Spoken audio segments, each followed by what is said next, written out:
நிறைய 2 பேர் சைடும் வந்து ரிட்டாரிக் இருக்கும்.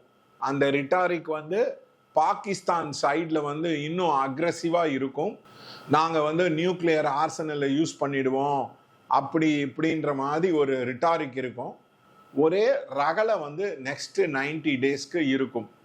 இது வந்து ஆசெட்ஸ் ரொம்ப கைமீறி போகாது.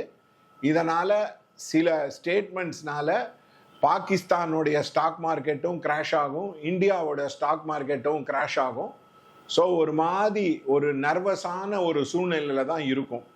இந்தியா வந்து ஃபுல் ஃப்ளெஜ்டு வார் போகுமான்னு தெரியல. லிமிட்டட் அசால்ட்டு லிமிட்டடாக இருக்கும். மசூத் அசர், அதாவது மசூத் அசர், ஹஃபீஸ் சையது, அவங்க ஆளுங்கள்லாம் இந்தியா உளவுத்துறை வந்து அசாசினேட் பண்ணோம். இந்த மாதிரி ஒரு டென்ஷான ஒரு சூழ்நிலையாக இருக்கும்.